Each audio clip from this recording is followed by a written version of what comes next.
अगर ये सब लोग यहाँ पर मेरे साथ हैं तो ऊपर जिन्हें मैं कॉफी देकर आई हूँ वो कौन है? और अगर वो मेरे दोस्त है तो ये कौन है? अरे तुम इतना धीरे धीरे क्यों चल रही हो? थोड़ी जल्दी चलो यार। हाँ हाँ हाँ। टीना अपने दोस्तों के साथ ऊपर आई तो उसने देखा कि ऊपर कोई नहीं है, लेकिन अपने दोस्तों को जो वो कॉफी देकर गई थी उसके कप वहीं पर रखे थे। अरे टीना, कोई और भी आया क्या? तुमने ये कॉफी किसके लिए रखी है?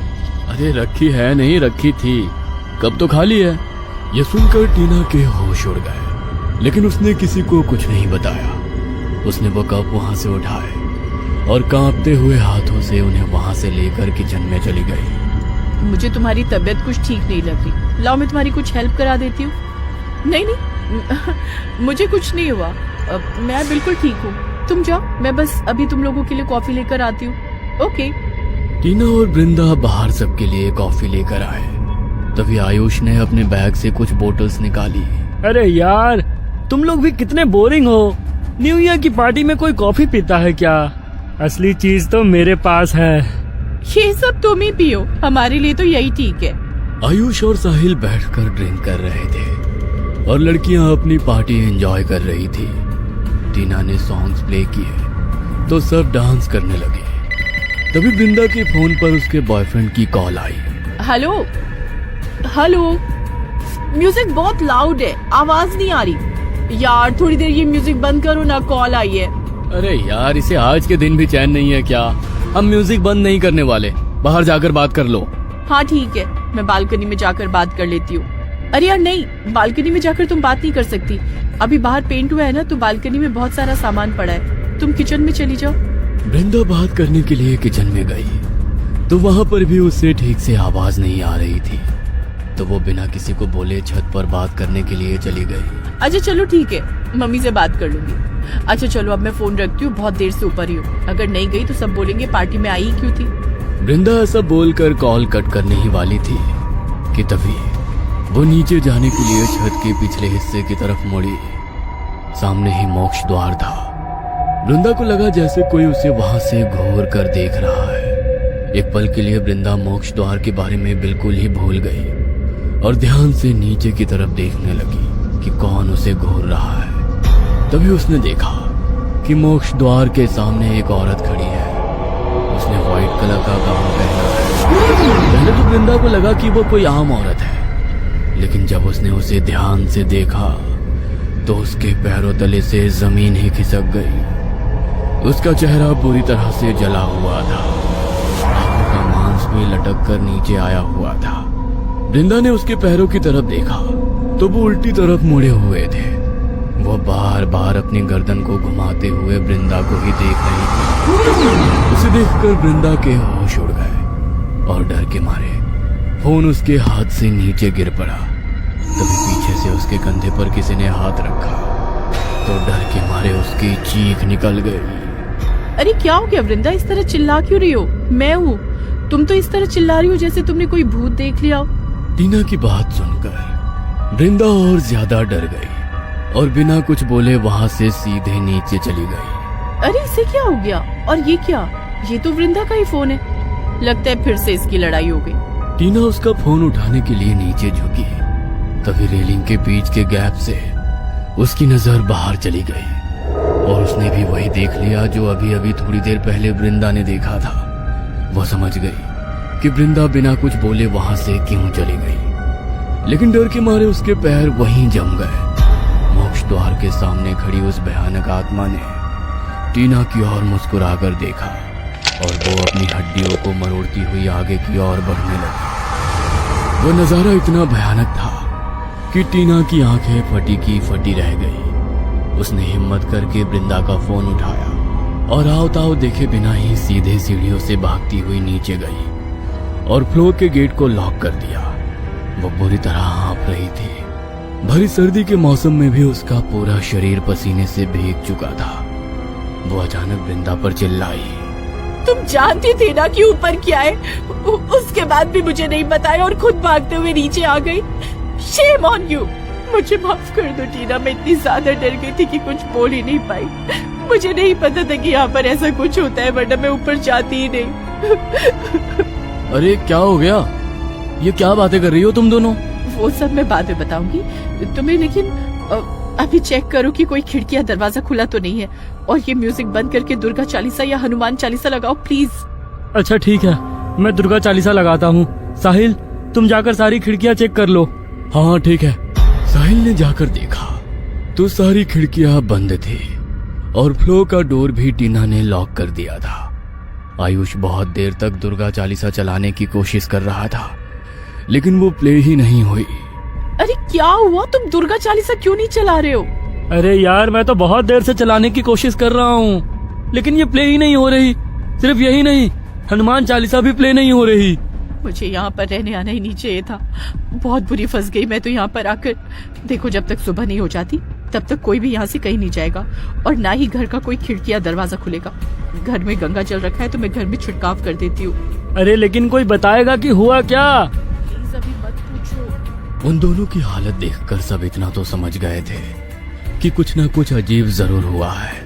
टीना कमरे में गंगा जल की बोतल लेने गई, लेकिन जैसे ही उसने बोतल खोली तभी अचानक वो उसके हाथ से गिर गई और सारा गंगा जल वहीं पर बह गया। ओह नो, एक ही चीज थी बचाव के लिए, वो भी गिर गई। अब क्या करूं? वो रात तो टीना की उस घर में अच्छी तरह बीत गई। पूरी रात सब दोस्त साथ ही थे, बाकी सब तो आराम से सो गए, लेकिन टीना और वृंदा ने जो देखा उसके बाद वो दोनों सो ही नहीं पाई। सुबह हुई तो सबको कॉलेज जाना था। अरे टीना, तुम अभी तक कॉलेज जाने के लिए रेडी नहीं हुई? नहीं, मैं आज यहाँ से अपना सारा सामान लेकर कहीं दूसरी जगह शिफ्ट करूंगी, पैकिंग करूंगी। तुम बता रहे थे ना तुम्हारे बाजू वाला फ्लैट खाली हो गया है, तो वहीं पर आ जाऊंगी। अच्छा ठीक है।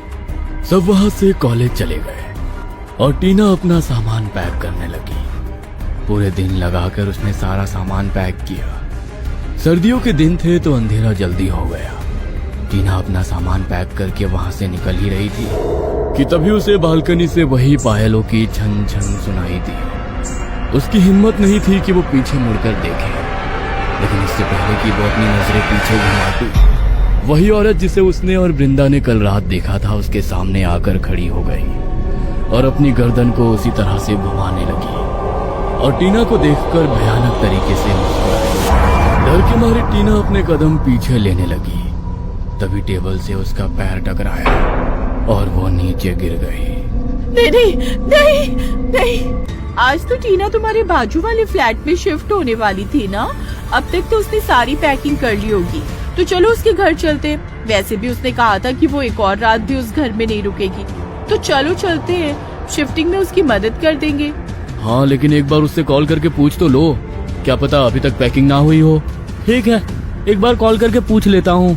आयुष ने टीना को कॉल किया और टीना ने कॉल पिक नहीं की। उसने उसे कई बार कॉल किया, लेकिन टीना ने कोई रिस्पॉन्स नहीं दिया। ऐसा तो कभी नहीं होता कि इतनी बार कॉल करने के बाद भी टीना कॉल ना उठाए। एक बार उसके घर पर ही चलते हैं ना। अरे कॉल नहीं उठा रही है तो बिजी होगी ना, और बार बार ऐसे किसी के घर पर जाना ठीक नहीं है। कल कॉलेज आएगी तब बात कर लेना, और अगर उसे हेल्प चाहिए होगी तो वो खुद बोल देगी।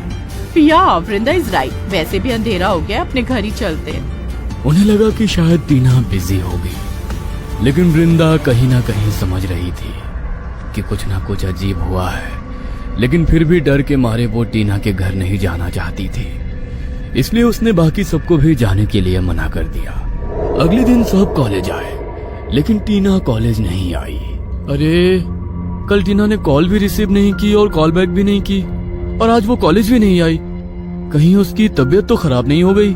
हमें आज कॉलेज के बाद उसके घर चलकर देखना चाहिए। सब कॉलेज के बाहर टीना के घर जाने के लिए रेडी हुए, लेकिन वृंदा ने जाने के लिए मना कर दिया। यार तुम सब जाओ, आज मुझे कुछ जरूरी काम है तो मैं नहीं आ पाऊंगी। ओके। कनक, साहिल और आयुष टीना के घर पहुंचे। उन्होंने बहुत देर तक गेट नॉक किया, लेकिन टीना ने दरवाजा नहीं खोला, तो उनको टीना की और ज्यादा चिंता हुई। यार कुछ तो गड़बड़ है, गेट अंदर से लॉक है, इसका मतलब टीना अंदर ही है, लेकिन वो गेट क्यों नहीं खोल रही? लैंडलॉर्ड के पास कॉल करना पड़ेगा, एक्स्ट्रा चाबी से गेट खोलना पड़ेगा। इतना कहकर वो सब वहां से जाने लगे, तभी गेट अपने आप खुल गया। अरे अब अपने आप ये गेट कैसे खुल गया? लगता है जाम हो गया होगा, चलो ऊपर चलते हैं। वो तीनों ऊपर गए तो फर्स्ट फ्लोर का गेट खुला हुआ था। उन्होंने टीना को आवाज लगाई, लेकिन बदले में कोई जवाब नहीं आया। टीना का सारा सामान तो यहीं पर है, इसका मतलब वो भी यहीं पर होगी, लेकिन कुछ रिस्पॉन्स क्यों नहीं दे रही? तभी उन सबको एक बड़ी ही अजीब सी आवाज सुनाई दी, जैसे लगातार कोई दीवार में आवाज कर रहा हो, ठक ठक ठक। ये कैसी आवाज है और ये आवाज आ कहाँ से रही है? मुझे कुछ ठीक नहीं लग रहा यार, मुझे लग रहा है कि टीना किसी प्रॉब्लम में है, जल्दी से उसे ढूंढो। उन सब ने टीना को सब कमरों में ढूंढा, लेकिन वो किसी कमरे में नहीं मिली। तभी आयुष ने ध्यान से उस आवाज को सुना। वॉशरूम, हमने वॉशरूम में चेक नहीं किया। वो तीनों दौड़ते हुए वॉशरूम की तरफ गए और जैसे ही उन्होंने वॉशरूम का दरवाजा खोला तो उनके पैरों तले से जमीन खिसक गई। टीना बाथटब में उन सब की तरफ पीठ करके बैठी हुई थी और लगातार अपने सर को सामने की दीवार पर बार बार मार रही थी। पानी से भरा बाथटब पूरी तरह से उसके खून से लाल हो चुका था और उसके बाद भी वो लगातार अपने सर को बार बार दीवार में मारे जा रही थी। ओह माय गॉड, टीना टीना! आयुष ने जैसे ही टीना को आवाज लगाई तो वो अचानक शांत हो गई। उसने अपने सर को दीवार में मारना बंद कर दिया।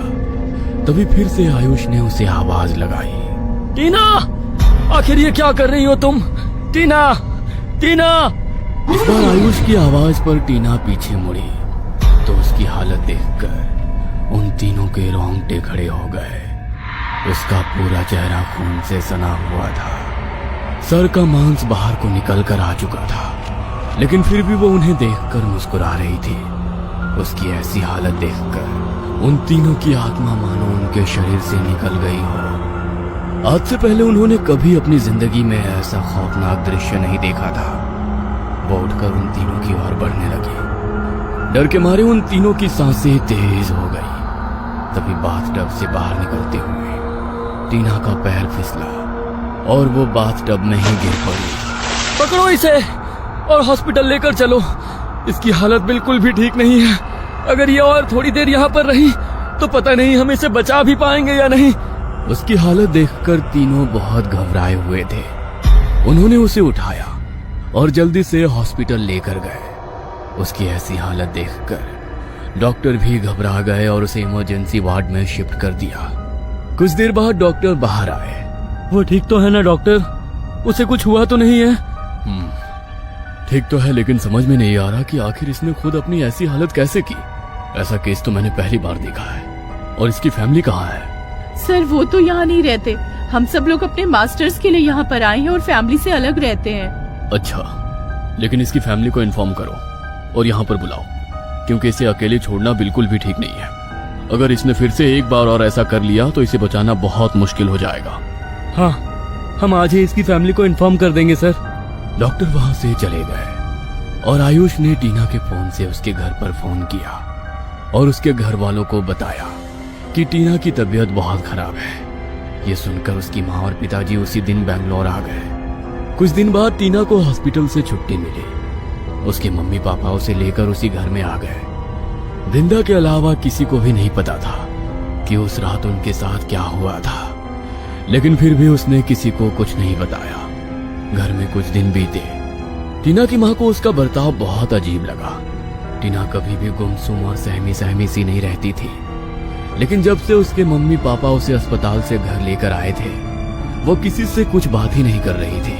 बस शाम होते ही अपनी बालकनी में बैठ जाती और मोक्ष द्वार को देखती रहती। उसकी ऐसी आदत उसके मम्मी पापा को भी बहुत अजीब लगी। मुझे मेरी बच्ची की हालत कुछ ठीक नहीं लग रही। मुझे वो सामान्य बीमारी नहीं लगती। ऐसा लगता है मेरी बच्ची पर कोई ऊपरी साया है। देखिए तो कैसे शाम होते ही बाहर बैठकर बस मोक्ष द्वार की तरफ देखती रहती है। निर्मला, डॉक्टर ने बताया था कि उसके सर पर चोट लगी है, तो थोड़े दिन वो ऐसा बर्ताव करेगी। तुम औरतों को हर बात में ये भूत प्रेत और झाड़ फूक ही नजर आता है क्या? चलो अंदर चलकर सो जाओ। राकेश ने निर्मला की बात टाल दी। निर्मला ने टीना को बालकनी से उठाया और उसे उसके कमरे में सुला दिया। और वो दोनों भी अपने कमरे में सोने चले गए। उनकी आंख लगे अभी कुछ देर ही हुई थी कि तभी निर्मला के मन में कुछ बेचैनी सी हुई। उसे किसी अनहोनी का अंदेशा हो रहा था। वो अपने बिस्तर पर उठकर बैठ गई। पता नहीं इतना अजीब क्यों लग रहा है आज मुझे। ऐसा लग रहा है कि कुछ बहुत बुरा होने वाला है। मैं यहाँ पर नहीं सोऊंगी, टीना के कमरे में जाकर सोती हूँ। लगता है उसकी चिंता की वजह से मुझे नींद नहीं आ रही। उसके पास जाकर लेटूंगी तो मन में सुकून रहेगा। निर्मला टीना के कमरे में जाने के लिए उठी, तभी उसे जोर से प्यास लगी। वो पानी पीने के लिए किचन में गई, लेकिन जैसे ही उसने पानी की बोतल निकालने के लिए फ्रीज खोला तो उसे लगा कि कोई अभी अभी वहां से भागता हुआ टीना के कमरे की तरफ गया है। वो जल्दी से फ्रीज बंद करके टीना के कमरे की तरफ भागी, लेकिन टीना अपने कमरे में नहीं थी। टीना? इतनी रात को ये टीना कहाँ पर चली गई? निर्मला टीना को देखने के लिए कमरे से बाहर जा ही रही थी कि तभी उसे बालकनी से किसी के हंसने की आवाज सुनाई दी। उस आवाज को सुनकर वो भी एक बार को डर कर रह गई, लेकिन उसे लगा कि शायद टीना बालकनी में है, तो वो उसे देखने के लिए बालकनी की तरफ गई तो उसके होश उड़ गए। टीना बालकनी की रेलिंग पर चल रही थी और अपने चेहरे पर अपना हाथ रखकर अपनी हंसी को दबा रही थी। अपनी आंखों के सामने वो नजारा देखकर निर्मला की रूह कांप गई। टीना, टीना बेटा, ये क्या कर रही हो तुम? देखो बेटा, तुम नीचे गिर जाओगी। मेरा हाथ पकड़ो और नीचे आ जाओ। आप चाहती हो मैं नीचे आ जाऊं? इस रेलिंग से नीचे? हाँ बेटा, आओ आओ, मेरा हाथ पकड़ो, नीचे आ जाओ। टीना ने हाँ में गर्दन हिलाई और अपने हाथ को अपनी माँ की तरफ बढ़ाया। ठीक है माँ। निर्मला ने टीना की तरफ हाथ बढ़ाया, तभी टीना उसकी ओर देखकर भयानक तरीके से मुस्कुराई और अचानक से पीछे की तरफ मुड़ी और सीधे रेलिंग से नीचे कूद गई। टीना!